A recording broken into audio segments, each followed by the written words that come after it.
Okay. Taoiseach, we passed the, much belatedly, 10 years after we promised to do so, we passed the UN Convention on the Rights of People with Disability. Now, that's good to have an aspiration, although it's noticeably we ducked out of the proper sort of option on monitoring that we're applying that. But to what extent are you going to ensure that that is made a reality in terms of disability access to public transport and disability proofing of public transport? Question, I think, the question from Deputy Kenny was to ask the Minister for Transport his plans to disability-proof policies for his department. Let me first of all address the public transport area. My department's high-level policy goal for accessible public transport, based on the principles of universal access to public transport, is being implemented through my department's policies and funding. This includes new public transport facilities and infrastructure, retrofitting of older infrastructure and accelerated investment in public transport. In 2018, I appointed to the boards of the National Transport Authority, Dublin Bus, Bus Éireann, Irish Rail and CIE, directors with direct personal experience of disability. In the tourism sector, my department is committed to supporting Action 11 of its Tourism Action Plan 2019 to 2021 regarding accessible tourism. In the sports sector, my department is also committed to supporting the National Sports Policy 2018 to 2021, which contains 4 specific actions aimed at addressing the disability participation gradients. My department continues to work to ensure that it meets the 6% target for the employment of people with disabilities over a phased period to 2024, in accordance with the National Disability Inclusion Strategy. The public sector duty, as outlined in Section 42 of the Irish Human Rights and Equality Commission Act 2014, is a legal obligation on all public bodies, including all central government departments, to promote equality, prevent discrimination and protect the human rights of their employees and everyone affected by their functions and services.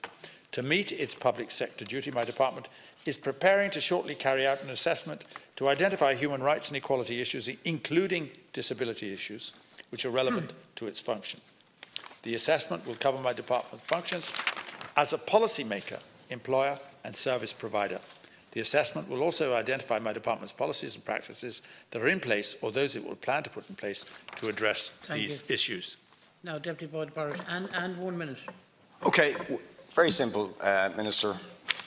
If you're in a wheelchair and you're trying to get on the DART, in many cases you have extreme difficulty. You have to give advance notice. Some stations you simply cannot get on, but you certainly have to give very significant advance notice. That unfortunate and unequal discriminatory situation which people with disabilities suffer has been exacerbated by the removal of staff from many DART stations. Now, that's just one example, right? Because the staff would often be the people who could facilitate access for people who just came up to the DART station to try and access the DART. If you don't have the staff, then the access is impeded. That's just one example. So it's all very well talking about committees and consultation and aspirational commitments to the UNCRPD, but if it doesn't translate in terms of the actual access of people in wheelchairs and with disabilities to public transport like the DART, well then it means very little. And you will have another minute. Minister, 1 minute. Thank you very much indeed. We have made a lot of progress. We still have plenty to do. I absolutely acknowledge that.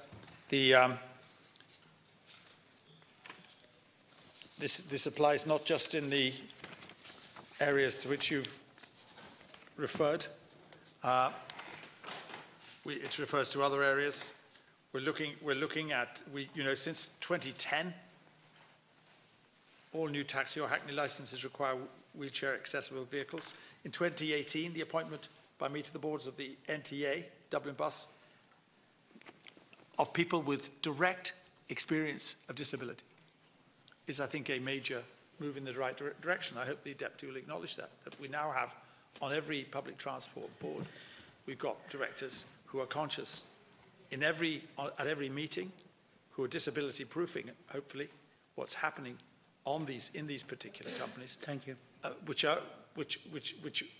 will mean that their representation surely gives the people who have suffering disabilities the reassurance that everything is being done to look after their needs and to pursue their needs in the practical ways which are available. Thank you very much. 1 minute. Final Look, Minister, yes, at one level, that is an improvement. So I acknowledge improvements where there are, just as I acknowledge the belated, but nonetheless welcome, signing of the UN CRPD. But that then is sort of is undermined when decisions are made to, for example, remove or reduce staffing levels at DART stations or in other areas, because often the real assistance you need to ensure access is human beings working in public transport who are there to provide support and assistance to people with disabilities. So I put it to you that if you like, neutralises or subverts the progress that you might be making in terms of, you know, consultation, welcome consultation with people with disabilities. So I think you need to address that. There's also lifts. Many of the DART stations do not have lifts, or only have lift on one side, as is the case in Dalkey DART station. Only a lift on one side, so you have real problems getting on if you're going the other way. So these things need to be addressed if we're going to ensure real equality, which we are now committed to under UN CRPD. Thank you very much. Final comment, Minister. Yeah, the Deputy referred to lifts. I have a few statistics on it which might help him. Across the rail network of 144 stations, an average of 12 lifts were out of service per week in 2018. The reasons were vandalism, parts required, or technical call-outs. Vandalism accounted for lifts being out of service on over 44 occasions in 2018. Some issues rectified within an hour. Others took up to a month if specialist parts were required to be ordered. There are situations sometimes where the lifts just simply cannot be repaired rapidly, and that obviously will have a detrimental and very regrettable effect on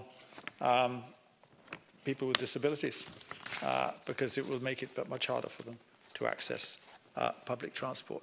And I'm determined that that should be tackled in an energetic way as well. Thank you. Approximately 86% of bus errand coaches are now wheelchair accessible by lift.